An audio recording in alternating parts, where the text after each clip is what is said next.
से अनुरोध करता हूं। नमस्कार सर, ये चैटबॉट है। जैसा कि हम सभी जानते हैं कि चैटबॉट बेसिकली एक मशीन लर्निंग का टूल है जिसके द्वारा हम कोई भी प्रश्न पूछेंगे तो वो आंसर कर देता है। और इसके पीछे जैसे जनरली कॉल सेंटर्स में हम कॉल करते हैं तो वहां एक ऑपरेटर कॉल अटेंड करता है, वो आंसर करता है। लेकिन यहाँ जैसे ही आप टाइप करेंगे तो चाहे आप हिंदी में करें, चाहे अंग्रेजी में करें, चाहे इंग्लिश में करें, तो परिवार पहचान पत्र से संबंधित समस्त जानकारियां इस चैटबॉट से मिल जाएंगी।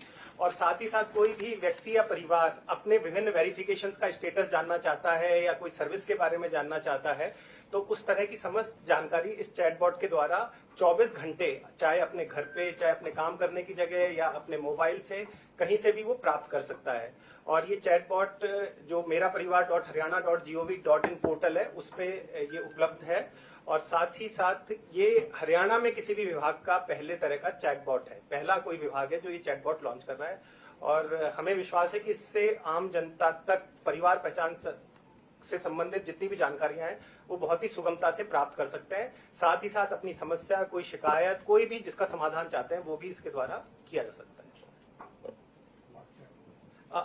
और इसके साथ साथ ही चैटबॉट के साथ साथ ही जैसे हम सभी व्हाट्सएप भी यूज करते हैं, हर किसी के फोन में व्हाट्सएप है, तो इसी के साथ साथ व्हाट्सएप पे भी कोई अपना जानकारी प्राप्त कर सकता है परिवार पहचान पत्र से संबंधित, जो चैटबॉट पे अवेलेबल है। और वही सारी समस्त जानकारियां व्हाट्सएप से भी प्राप्त की जा सकती है अपने क्वेश्चन आंसर्स के फॉर्मेट में। तो अब परिवार पहचान पत्र की संबंधित कोई भी जानकारी कॉल सेंटर के द्वारा प्राप्त की जा सकती है। आप ग्रीवेंस पोर्टल पे जाके ग्रीवेंस दर्ज करा सकते हैं और साथ ही साथ चैटबॉट और व्हाट्सएप से भी जानकारी ले सकते हैं। और सॉरी सर, नाम सर उसमें आएगा सर इसलिए तो। और इस चैटबॉट का नाम है ताऊ। तो ताऊ से आप जो भी प्रश्न पूछना चाहते हैं वो पूछ सकते हैं, ये समस्त जानकारी देंगे। मैं हूं ना। अब मैं माननीय मुख्यमंत्री से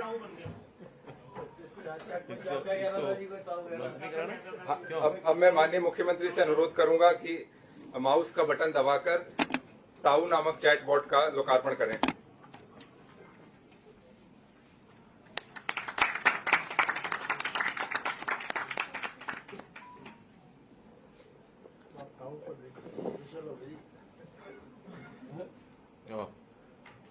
तो लठ ठाठा के बीमार है। लठ गाड़ रहा है।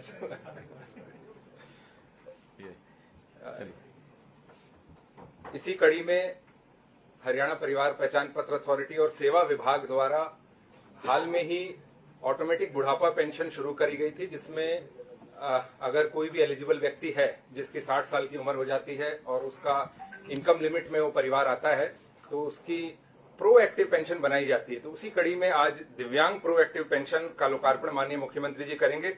उससे पहले श्री विजेंद्र कुमार जी से मैं अनुरोध करूंगा इसके बारे में एक संक्षिप्त विवरण दें। जैसा कि आप सबको विदित है कि पिछले साल ओल्ड एज पेंशन को प्रोएक्टिव कर दिया गया था। प्रोएक्टिव का भाव, कहने का भाव यह है कि एज के लिए वेरिफिकेशन जैसे ही सीआरआईडी के डेटाबेस में हो जाती है और हमें पता लग जाता है कि अगले 1-2 महीने में कौन कौन 60 की उम्र क्रॉस करने वाला है, तो वो डेटा इकट्ठा करके सेवा विभाग को भेज दिया जाता है ताकि वो उस नागरिक से मिलकर उसकी कंसेंट ले ले, क्या आप अपनी ओल्ड एज पेंशन शुरू करवाना चाहते हैं या नहीं। इसी कड़ी में आज एक और बड़ा स्टेप लिया जा रहा है कि दिव्यांग की पेंशन, जो डिसेबिलिटी जिन लोगों को है, उन लोगों की पेंशन भी प्रोएक्टिव मोड में आज से शुरू की जा रही है। आज पंचकुला जिले के लगभग 15 केसेस की पेंशन आज यहां से माननीय मुख्यमंत्री शुरू करेंगे। और इसका भी प्रोसीजर वही रहेगा कि जैसे ही डिसेबिलिटी 60% की डिसेबिलिटी की वेरिफिकेशन हो जाती है सीआरआईडी डेटाबेस में, वो डेटा हमारे पास सेवा विभाग के पास पुश किया जाएगा। सेवा विभाग अगेन उसकी कंसेंट के लिए नागरिक को अप्रोच करेगा और कंसेंट के बाद उसकी पेंशन वहां पर शुरू कर दी जाएगी। और मैं माननीय मुख्यमंत्री से अनुरोध करूंगा कि माउस का बटन दबाकर इस नए प्रकल्प प्रोएक्टिव दिव्यांग पेंशन का शुभारंभ करें।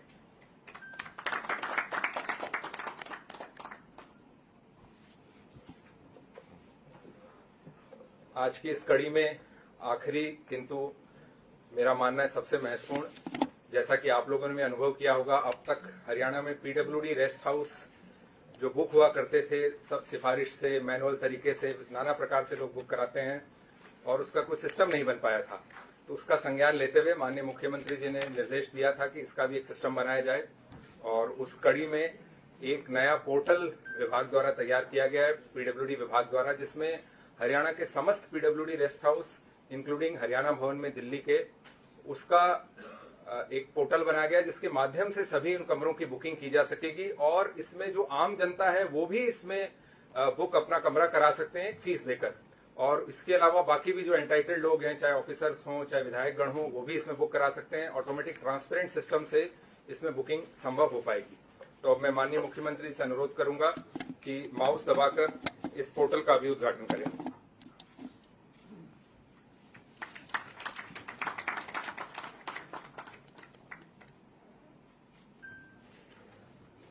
कार्यक्रम को आगे बढ़ाते हुए अब मैं माननीय मुख्यमंत्री जी से उनके उद्बोधन के लिए अनुरोध करता हूं।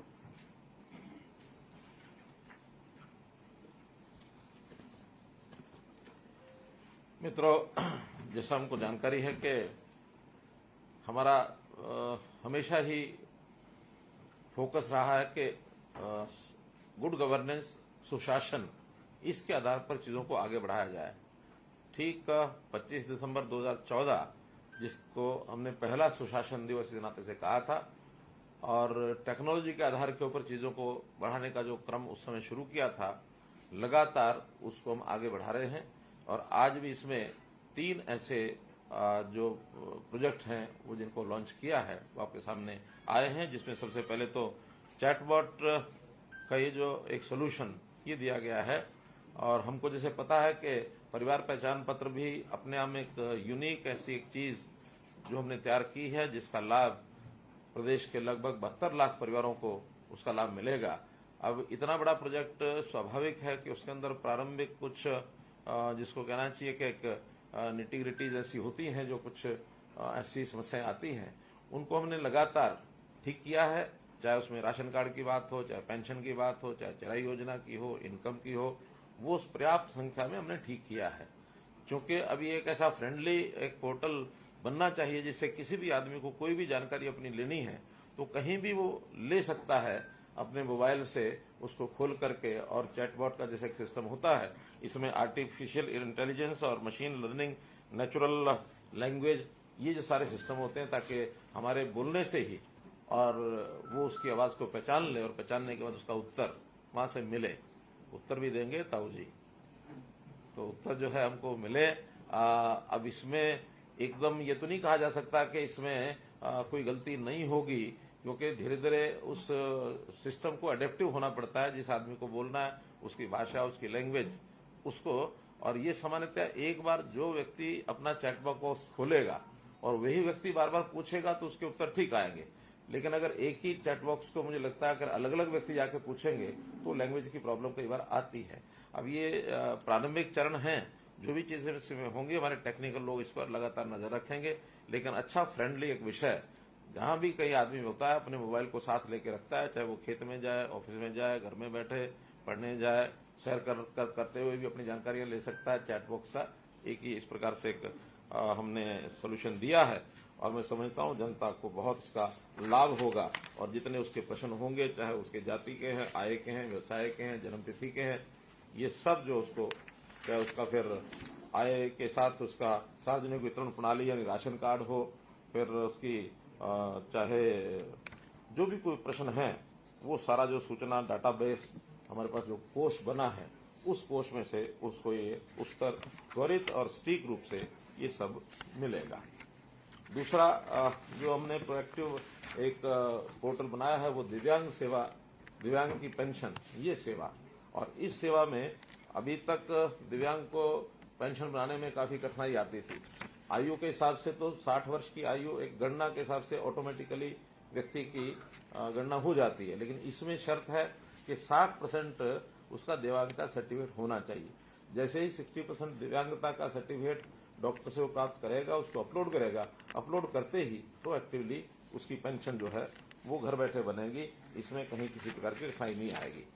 और जो तीसरा एक पोर्टल है वो हमारे यानी जो जितने भी रेस्ट हाउसेज हैं, चाहे वो दिल्ली का हरियाणा भवन है, चाहे फिर हमारा गुड़गांव का पीडब्ल्यूडी रेस्ट हाउस है, या पंचकुला का पीडब्ल्यूडी रेस्ट हाउस है, और जितने हरियाणा के लगभग ये 45 के आसपास रेस्ट हाउसेज हैं।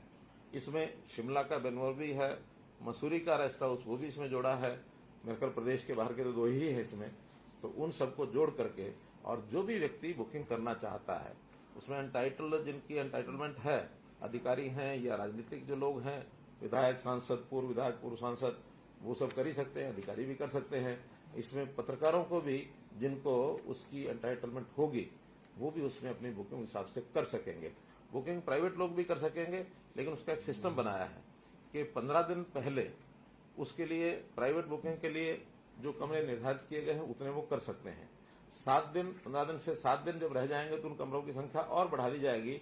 यदि वो आधे कमरे उनके लिए हैं, आधे कमरे जो एंटाइटल्ड लोग हैं उनके लिए। लेकिन एंटाइटल्ड लोग अगर बुकिंग नहीं कर पाते हैं, फिर भी कमरे बचते हैं, तो और कमरे फिर 7 दिन तक उसको 75% कमरे बुकिंग करने का भी एक सिस्टम बनाया है। हरियाणा निवास में, क्योंकि हरियाणा भवन में 20 कमरे ऐसे आखिर तक हम निश्चित करके रखेंगे, क्योंकि वहां सामान्य अधिकारियों को अपनी मीटिंग्स होती हैं, विधायक हैं, मंत्री हैं, उनको जाना होता है। तो 20 कमरे आखिर तक उनके लिए उपलब्ध रहेंगे कि वो जाकर के कर सके। प्राइवेट आदमियों के लिए भी जो चार्जेस हैं वो जो सामान्यतः होटल के चार्जेस है उससे कम रखे हैं। सबसे ज्यादा इसमें दिल्ली के हरियाणा भवन के 2000 रुपया रखा है, गुरुग्राम का 1000 रुपया रखा है, गुरुग्राम का 1500 रुपया है, पंचकुला का 1000 रुपया है, और ऐसे ही बैनमोर और मसूरी उसमें जो वीआईपी सूट भी एक वहां है, तो वीआईपी सूट भी बुकिंग करा सकेंगे। बाकी जगह पर वीआईपी सूट नहीं करा पाएंगे, लेकिन वहां वीआईपी सूट, क्योंकि वो हमारे में से कोई जाना बहुत किसी का होता भी नहीं है, तो उसको भी कोई कराना चाहता है तो 3000 रुपये पर डे के हिसाब से उसको वीआईपी करा सकते हैं। और सामान्य कमरे जो हैं वो 2000 जैसा दिल्ली का रेट है, वो उनके लिए 2000 रुपया रहेगा। जो एंटाइटल लोग हैं उनके रेट अलग अलग पहले से हैं। वो जिनके एंटाइटलमेंट है उनको नाम मात्र नॉमिनल सा उसका एक पैसा होता है वो उनको देना पड़ेगा, ताकि वहां के जो सामान्य खर्चे हैं, बिजली का या कोई और छोटे छोटे खर्चे होते हैं, वो व्यक्ति एंटाइटलमेंट होने के बाद भी उनसे वो लिया जा सकता है। और इसकी बुकिंग ऑनलाइन पेमेंट यानी गेटवे आईडीबीआई बैंक के साथ उसको जोड़ा गया है, ताकि वो पेमेंट उसी समय बुक कराते समय वो करवा सकते हैं। रिफंड भी लेना हो तो 24 घंटे पहले, बुकिंग का जो दिन है उससे 24 घंटे पहले करवाना चाहें तो 20% की राशि कटवा करके वो पैसा वापस मिलेगा। लेकिन अगर केवल विदिन 24 घंटे आखिर में, उसमें कोई राशि रिफंड नहीं होगी। तो इस प्रकार के ये कुल मिलाकर एक फैसिलिटी दी गई है और प्रारंभ किया है। हो सकता है कि हमें महीना 2 महीने बाद इसमें से कुछ कठिनाइयां ध्यान में आएंगी, तो फिर हम सभी जो जनप्रतिनिधि अथवा अधिकारी बैठ करके विचार करेंगे, कुछ चेंजेस करनी होगी तो उस चेंजेस को भी हम कर सकेंगे। ये भी एक विषय आपके ध्यान में इसको लाना था। तो मोटे रूप से आज जो ये 3 पोर्टल बनाए गए हैं, जो लॉन्च किए गए हैं, इन तीनों का एक लाभ अपने को मिलेगा। परिवार पहचान पत्र की जो बात है उसमें निश्चित रूप से एक बात यहाँ जरूर जोड़ना चाहूंगा कि हमने इसको परिवार पहचान पत्र कहा तो हमारे विपक्ष के मित्रों ने कहा कि ये परिवार परेशान पत्र है। वास्तव में ये उनके लिए तो परेशान पत्र इसलिए है कि अब उनके परिवार के पास काम ही नहीं बचा है कोई, क्योंकि काम तो सब ऑनलाइन होने लग गए, पोर्टल पर होने लग गए, तो परेशान है कब काम करें क्या। जितने काम हमने कर दिए हैं पिछले 8-9 साल के अंदर, अब समस्या ये है कि उनको उसका कोई सूझता नहीं है कि जनता को इतने लाभ मिल रहे हैं, तो हम जनता को किस तरीके से कोशिश करते हैं, तरह तरह से कुछ न कुछ बहकाना, भड़काना और उनको उकसाना, ये सब करते हैं, लेकिन वो इससे परेशान बहुत हैं। हम जहां तक कहते हैं कि ये एक ऐसा सिस्टम है जिससे सुनिश्चितता हो गई है आम नागरिक को, खास करके गरीब नागरिक को। तो हम इसका नाम अगर दूसरा नाम देते हैं तो वो है protection of poor people, permanent protection of poor people. तो ये है परिवार पहचान पत्र का असली अगर अर्थ लेना चाहेंगे तो हमको ये बताएंगे। तो इसलिए ये परेशानियां उनको आती हैं, पोर्टल से बहुत परेशानियां हैं। वो हर बार कहते हैं कि हर चीज पोर्टल, और पोर्टल की स्थिति ये है कि उनको अगर पूछा जाए कि कोई एक पोर्टल आपने जनता हित में कभी खोला है क्या, तो मैं देख रहा था कि ग्राम दर्शन पोर्टल जिसकी जो एक्सेस है हमने सभी विधायकों को दी है। तो किसी विधायक ने 50 बार, किसी ने 60 बार, किसी ने 100 बार ऐसे खोले हुए हैं। और हमारे नेता प्रतिनिधि भूपेंद्र सिंह हुड्डा ने उस पोर्टल को पिछले 3 साल में मात्र 2 बार खोला है। तो जो अपनी जनता की डिमांड्स को उसमें रिकमेंड करने के लिए इतने लापरवाह हैं, तो उनको पोर्टल से तो परेशानी होनी ही होनी है। इसलिए इस पोर्टल के माध्यम से जनता तक सीधे कैसे पहुंचे हैं, चाहे वो ग्राम दर्शन है, चाहे वो नगर दर्शन है, चाहे वो सीएम विंडो है, और अब हमने एक जन संवाद पोर्टल और जो बनाया है, कुछ दिन पहले उसको लॉन्च किया था, कि जो जनता से आई हुई जितनी भी डिमांड्स हैं, शिकायतें हैं, उन सबको डिप्टी कमिश्नर लेवल पर अथवा मंत्रियों के, मुख्यमंत्री के ऑफिस से अथवा अधिकारियों के ऑफिस से उसमें अपलोड करेंगे। अपलोड करने के बाद मार्क हो जाएगा संबंधित विभाग और उस अधिकारी को, और उस संबंधित अधिकारी और विभाग के जाने के बाद उसका जो निदान है वो उन्हीं को करना है।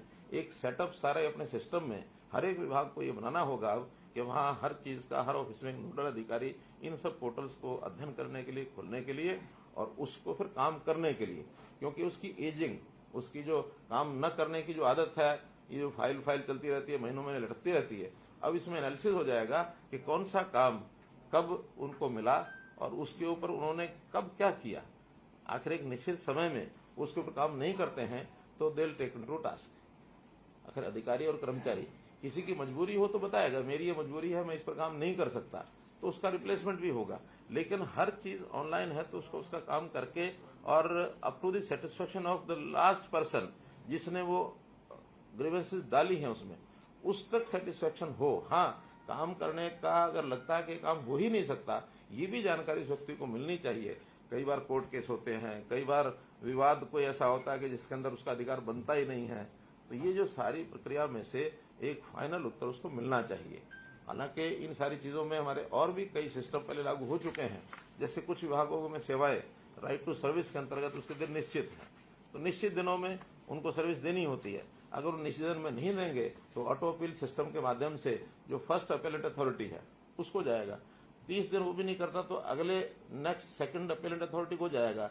30 दिन वो भी नहीं करते हैं तो राइट टू सर्विस कमीशन के पास चला जाएगा, और कमीशन उसमें संबंधित अधिकारी के खिलाफ कोई जो उनको उचित लगता है उसके खिलाफ कार्रवाई भी वो करते हैं। ये अच्छी बात है कि 7 लाख के लगभग फर्स्ट अपेलेट अथॉरिटी को जो अपील्स गई वो कमीशन पर जाते जाते शायद 2,500 या 3,000 रह गई, बाकी फर्स्ट अपेलेट में और सेकंड अपेलेट में ये सब वहीं कंप्लीट होकर लोगों को लाभ इसका मिला है। तो अब अपने आप government at the door step के जो बिल्कुल घर के द्वार के ऊपर सरकार पहुंच करके कोई काम कर सकती है, तो इस नाते से ये सारे काम हमने किए हैं। थोड़ा अंतर है, नहीं अंतर ओवरलैपिंग नहीं, प्लेटफॉर्म एक ही होगा, काम उसी प्रकार होंगे, लेकिन सीएम विंडो पर तो आदमी किसी भी जगह पर जाकर के अपनी शिकायत जाकर दे सकता है, वो अपलोड कर सकता है। लेकिन ये जन संवाद वाली ये किसी यानी मुख्यमंत्री के पास आते हैं, मंत्री के पास आते हैं या डीसी के ऑफिस में पहुंचते हैं, जो प्रत्यक्ष अपनी एप्लीकेशन वहां शिकायत के रूप में देते हैं, तो वहां से वो अपलोड होगी। आखिर में जाकर के डिपार्टमेंट में जो पहुंचेंगी तो चाहे उधर से आए चाहे इधर से आए, एक ही जगह पहुंचेगी, एक ही प्रकार का सोल्यूशन उसका मॉड्यूल ये बनाया गया है। और उस सारे का एनालिसिस हमने जो सीएम डैशबोर्ड बनाया है, उस सीएम डैशबोर्ड के पास प्रतिदिन उसका एनालिसिस होगा कि किस विभाग की कितनी पेंडिंग जो सोल्यूशंस या पेंडिंग एप्लीकेशन रह गई हैं जिस पर काम नहीं हुआ, और उसमें भी एज वाइज तो कौन सी ऐसी हैं जो 3 महीने पहले की अभी सॉल्व नहीं हुई, कौन सी 2 महीने पहले की, कौन सी महीना पहले की, और उसमें भी कौन कौन सी समस्याओं पर कितना समय लगता है, इस पर अलग अलग कारण जो होते हैं उसके हिसाब से उनको उसका जो लिया जाएगा। इसके साथ एक विषय और जो है वो आप निश्चित रूप से चिंतित होंगे ही, वो है कोविड-19 जो महामारी है दोबारा से, और ये थोड़ा फैलने लगी है।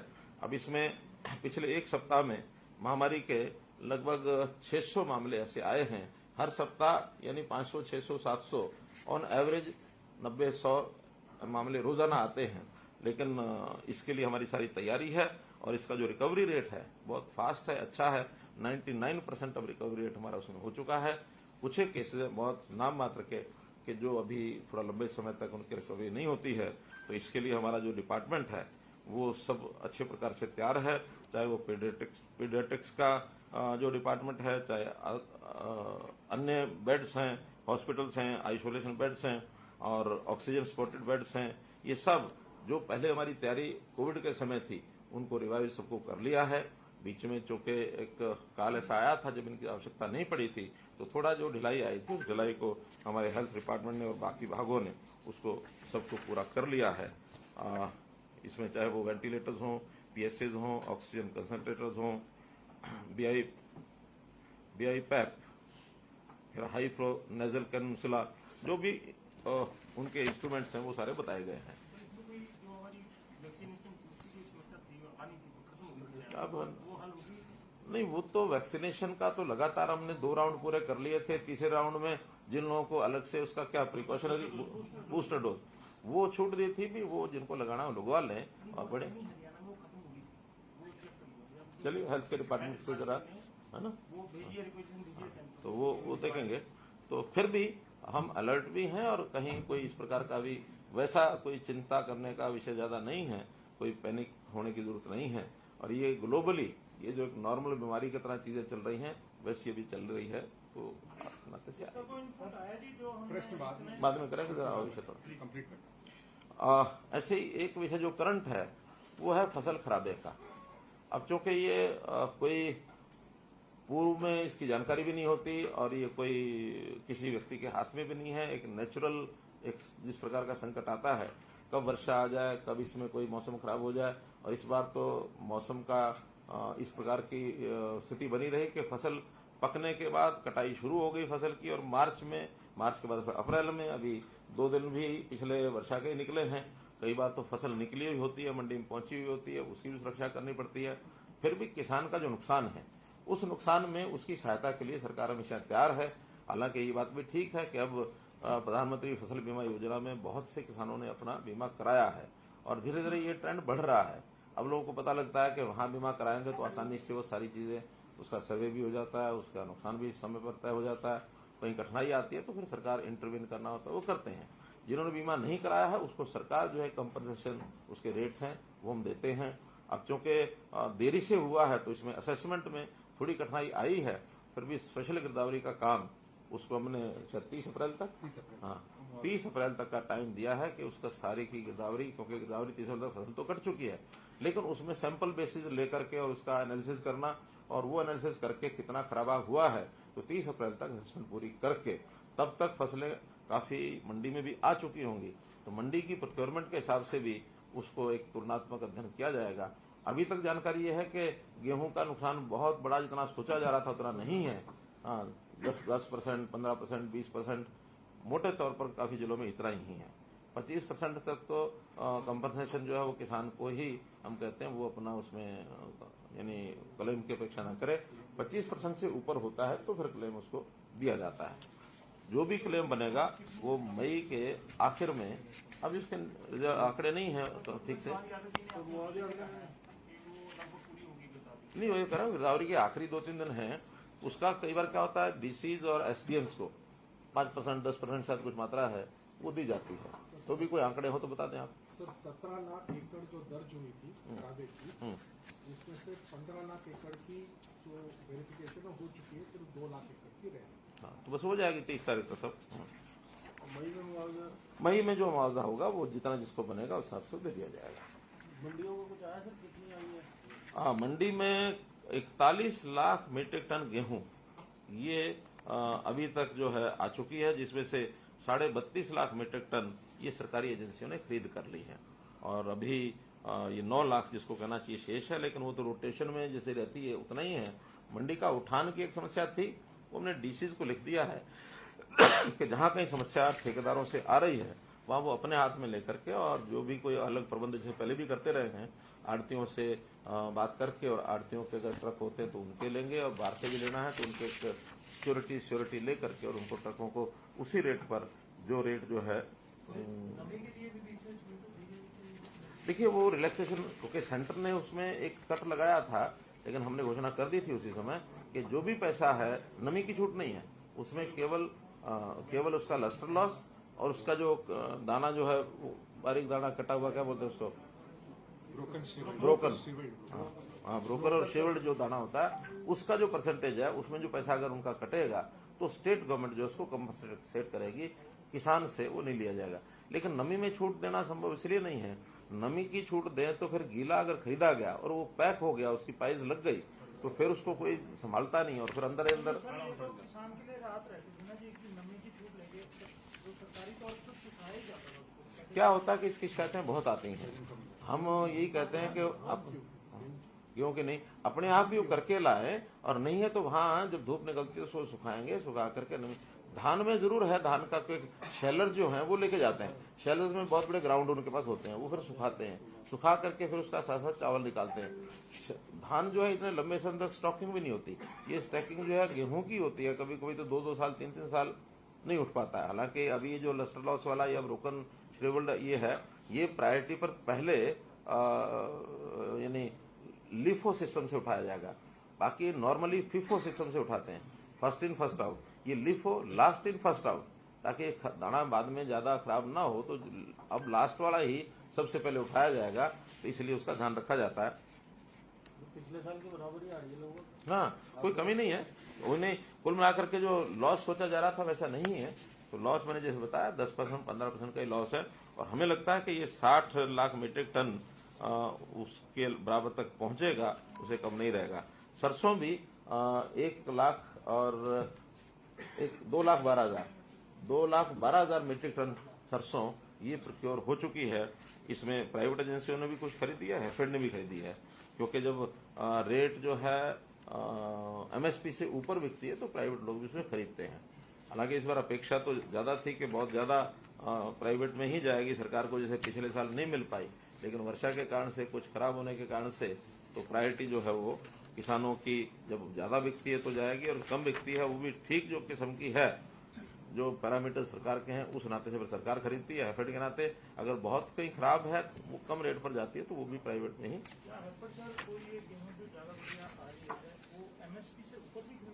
नहीं, हेफेड एमएसपी पर ही लेगा। नहीं, वो भगत जी का बयान था, कहीं गए थे वो बहुत बढ़िया हुई तो एमएसपी के ऊपर अभी तक हाँ, अभी तक ऐसा नहीं है कहीं उन्होंने उत्साह में उन्होंने कहा हो या किसी और ने लगा दिया हो। उन्हें कई बार उत्साह जो है वो दूसरे लोग भी कर देते हैं, जो जिम्मेदार आदमी ना भी करे तो उत्साह दिखाने वाले लोग तो बहुत लगा देते हैं। हाँ, जो बयान वापस हो गया तो फिर उत्साह हो ना हो कोई खास बात नहीं है।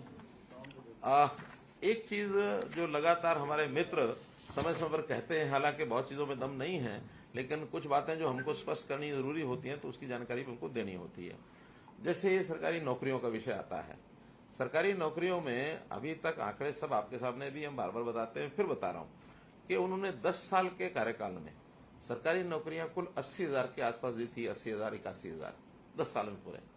हमने अभी तक 8.5 साल में 1,02,000 नौकरियां हम दे चुके हैं, और विद इन नेक्स्ट 6 मंथ्स, जिसमें ग्रुप सी की और ग्रुप डी की ये, और उसके अलावा जो अध्यापक हैं पीजीटी वगैरह, और पुलिस के भी 5,000 उसमें, तो सब मिलाकर के 60,000 के आसपास नौकरियां और हम 6 महीने में दे देंगे। यानी 1,62 9 साल में हो जाएंगी। इनकी 80 जो है वो 10 साल की हैं, तो डबल संख्या हमारे 9 साल में हो जाएगी। 10वां साल जब शुरू होगा उसका जो अलग से आवश्यकता होगी वो हम करेंगे। तो एक आंकड़ा ही आपको मैं इसको अभी मैं कह नहीं सकता, क्योंकि लास्ट ईयर में कितनी रिक्वेशन आती है वो तो डिपार्टमेंट्स के ऊपर निर्भर करता है कितनी वो देते हैं। हाँ, लेकिन एचकेआरएम की सब जोड़ लेंगे तो ये 2 लाख से ऊपर हो जाएगी, क्योंकि एचकेआरएम की भर्ती को हम उस प्रकार की भर्ती नहीं मानते। वो आवश्यकता के हिसाब से जितने समय की डिमांड होती है उतने समय के लिए ही उनको लगाया जाता है। और एक चीज और जो आपके सामने उल्लेख करूंगा कि इस पेंशन के नाते से, जो सामाजिक सुरक्षा पेंशन है जिसके बारे में ये कहते हैं इतनी कट गई, ये हो गया वो हो गया, अब ये पेंशन की संख्या भी 2014 में ये संख्या थी जब वो छोड़ करके गए थे 21.82 लाख, 21,82,000, और अभी जो है 30,78,000 है। यानी 9 लाख लोग एक प्रकार का ये माने कि 45% उसमें वृद्धि हुई है। इतनी भी संख्या ज्यादा बढ़ी, चलो संख्या भी बढ़ गई। फिर जहां तक इसका जो टोटल एक्सपेंसेस है, उनके समय में ये टोटल एक्सपेंस साल का होता था 2618 करोड़, महीने का 218 करोड़ था, तो साल का 2618 करोड़। और हमारा अब जो है 2618 करोड़ की जगह सालाना 10,157 करोड़ होता है, यानी 8,500 करोड़ ज्यादा उनके सारे फिगर से रफली 4 टाइम्स 4 गुना ज्यादा हम जो है समाज में पेंशन के नाम से पैसा दे रहे हैं। और अगर ये एक साल का अंतर देखा जाए तो ये 8.5 करोड़ 7.5 करोड़ बैठता है, तो 7,500 करोड़, तो 7,500 करोड़ जो दुनिया भर की वो सारी बातें करते हैं, हमने ये कर दिया, वो कर दिया, ये कर दिया, वो कर दिया, उनके जितने बड़े बड़े प्रोजेक्ट्स हैं उन कई प्रोजेक्ट से ज्यादा हर साल 7,500 करोड़ रुपए ज्यादा जा रहा है। कैटेगरी भी बढ़ाई है, राशि भी बढ़ाई है। उस समय तो 1,000 रुपए छोड़ के गए थे। अगर 2002-03 में तो शायद 600 करोड़ कितने 600 रुपया थी, कितनी थी 300 रुपया नहीं, जब 4-5 में ये लोग आए थे 300 से सीधी 1,000, हाँ तो 600, हाँ 300 से 600 रही होगी। मानो जो इनके स्टार्टिंग में 2004 में 600 थी, जो आज इस समय 2,750 है। तो उस नाते से कितना जनता को सोशल पेंशन के नाते से लाभ मिल रहा है हरियाणा में, इसका कभी भी वो चर्चा करेंगे भी नहीं। करेंगे तो उनका हिसाब किताब गड़बड़ा जाएगा। तो मैं तो हमेशा कहता हूं कि जैसे वो लोन की बात करते हैं, इसकी करते हैं, उसकी करते हैं, उनको हिसाब किताब वास्तव में आता नहीं है, हिसाब किताब सिखाना पड़ता है। वो तो वही है 2-2-5 होते हैं, इस प्रकार से चलने का उनका अभ्यास होता है। तो हम अड़े हुए नहीं है, मैं अपनी ठीक बात जो होती है उसी को कहता हूं, अड़ने का विषय थोड़ी है। हाथ कंगन को आरसी क्या, हाथ कंगन को आरसी क्या, पढ़े लिखे को फारसी क्या, हम सब पढ़े लिखे हैं।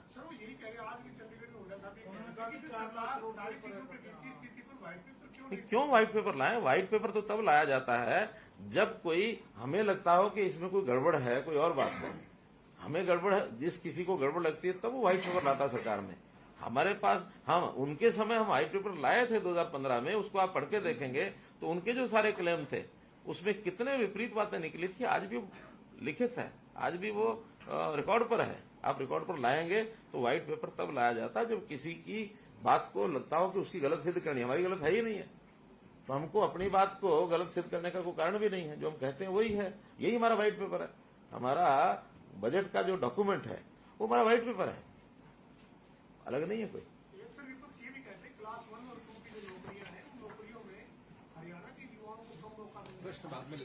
देखिए कुल मिलाकर के चलिए, एक तो ये विषय था। दूसरा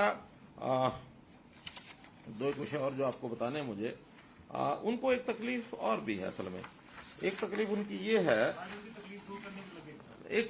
ये है कि कभी किसी मुख्यमंत्री के कार्यकाल से वो इतने विचलित इसलिए नहीं हुए, किसी मुख्यमंत्री ने इतने लंबे समय तो उनको बाहर नहीं रखा, और ये रिकॉर्ड हाईएस्ट है। अगर आज देखा जाए तो 3,3100 दिन लगभग हो गए हैं, तो 3,000 या 3100 दिन तक किसी एक मुख्यमंत्री ने कांग्रेस को बाहर नहीं रखा, 66 से लेकर आज तक। वो भी अगर कोई एक समय है, मैं तो बता रहा हूँ ये रिकॉर्ड ही है कि कभी उनको बाहर रखने वाला ऐसा मुख्यमंत्री मिला ही नहीं है। साहब कोई 200 दिन बाहर रख पाया, उनको कोई 600 दिन को मैक्सिमम बंसीलाल जी ने एक बार रखा था 4 साल 4.5 साल, फिर चौटाला जी ने 5 साल जो रखा। तो एक मुख्यमंत्री से वो इतना कभी भी परेशान नहीं हुए जितनी उनकी परेशानी अब बढ़ी है। आज कम से कम उस सारे मामले में हम हाईएस्ट हो गए हैं, और आज कम से कम हाईएस्ट हैं। आगे का टारगेट नहीं रखना, जनता की सेवा करते करते, और जितना समय जनता की सेवा करेंगे वो अपने आप ही टारगेट बनेगा, उसमें कोई समस्या नहीं है। नहीं ऐसा भी बनाना ना, आगे भी कोई और ना तोड़ सके कोई। एक विषय मैंने आपके सामने रखना है कि अभी मेरा जो टूर प्रोग्राम चला है, जिसके अंदर खास करके हर जिले में मैं 3-3 दिन के लिए जा रहा हूं, 2, 3, 4 यानी अप्रैल, ये मैं भिवानी जिले में गया था, तो उसमें 3 विधानसभाओं के 15-16 गांव मैंने कवर किए थे। वैसे ही अब पलवल जिले में ये तारीखें भी शायद 11, 12, 13, 14 क्या थी, हाँ 12, 13, 14, तो 3 दिन ये भी मैंने किया। बहुत ही अच्छे सफल कार्यक्रम मैं कह सकता हूं, क्योंकि मेरा उसमें दोनों पर्पस थे। एक तो हम यहां बैठ करके लगातार कोविड के दिनों में भी अपनी सारी फोकस रहा कि जनता को क्या करना, कैसे करना। अब उसके बाद लगातार हमारी सरकार सारी उसकी डिलीवरी सिस्टम को जरा मजबूत करने के लिए लगी रही। लेकिन अंत में नीचे डिलीवरी कितनी पहुंची कितनी नहीं, क्योंकि आखिर राजीव गांधी जी की उस बात को तो हमें सत्य करना ही पड़ेगा जिसमें उन्होंने कहा कि हम 1 रुपया भेजते हैं और नीचे जाते जाते 15 पैसे रह जाते हैं। तो हमें भी देखना पड़ता है कि ऊपर से हम जो भेज रहे हैं नीचे पहुंच रहा है कि नहीं पहुंच रहा है। तो खुशी की बात यह है कि जो सिस्टम हमारे हमने बनाए हैं उन सिस्टम से जनता बहुत प्रसन्न है, और ओवरऑल गांव के गांव में कहीं 500 लोग, कहीं 700 लोग, कहीं 1000 लोग जितने भी मिले हैं, और मैंने तो हाथ खड़े कराए हैं। जैसे उदाहरण के लिए ई टेंडरिंग, इतने प्रसन्न हैं लोग, आप में से कोई शायद रहा हो, मुझे 1-2 लोग मिले भी हैं, तो ये गवाह है उस बात के। ई टेंडरिंग में कहते हैं आपने बहुत बढ़िया ये काम किया, और इसमें कमीशन खोरी जो है सारी जो नीचे लेवल पर चलती थी वो सारी बंद हो गई। विरोध भी इसी कारण से हो रहा था, बल्कि वहां के सरपंच जो थोड़ा बहुत इस ओर स्वर उठाते भी रहे होंगे, तो उनका शुरू में हमें ये लगा, लेकिन बाद में लगा ये तो बहुत बढ़िया है, हम तो इसमें से बच गए। और वास्तव में सरपंचों के खिलाफ जो तलवार लटकी रहती थी, आज भी 1000 से ऊपर सरपंच ऐसे हैं जिनके पिछले रिकॉर्ड गायब हैं। अब उसके खिलाफ क्या करना होगा जरा विचार करेंगे, लेकिन अब आगे ये समस्या नहीं रही, उनको रिकॉर्ड बनाने की आवश्यकता नहीं, हर एक चीज ऑनलाइन आ जाएगी, पोर्टल पर रहेगी, और वो जो बैक उनका जो ऑफिस है, बैक ऑफिस में वो डाटा बना रहेगा, कभी भी निकाल लो उसको। तो इसलिए वो सब इसमें प्रसन्न है। ये 2 जिलों की अभी के बाद आप अधिकारियों की भी कुछ ड्यूटी लगा रहे हैं ऐसे प्रोग्राम में एक्स्ट्रा? नहीं, एक्स्ट्रा नहीं, अधिकारियों को जितने काम वो तो है ही है। तो मैं और 1-2 चीजें आपको बताकर खत्म करता हूँ।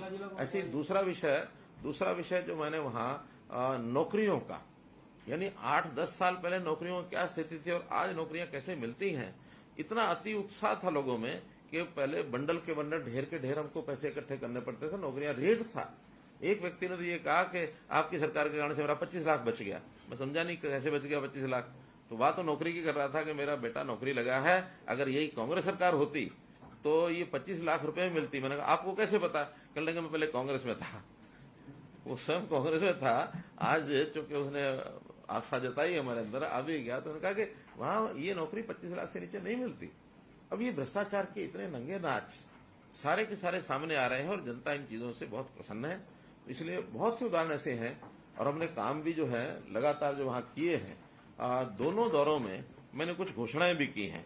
जैसे पलवल में लगभग 300-325 करोड़ की घोषणाएं वहीं सारे उन गांवों से संबंधित, और एक रेन्यूअल का प्रोजेक्ट है, वो उन्हीं गांवों के अंदर आवश्यकता ज्यादा थी पलवल जिले में ही, उसकी मैंने घोषणा की। 200 करोड़ रुपए का तो अकेला वो प्रोजेक्ट है, बाकी कहीं 10 करोड़, कहीं 5 करोड़, ऐसे करके हर एक गांव में इन सब योजनाओं को जो तुरंत लागू करने की थी तुरंत लागू की है।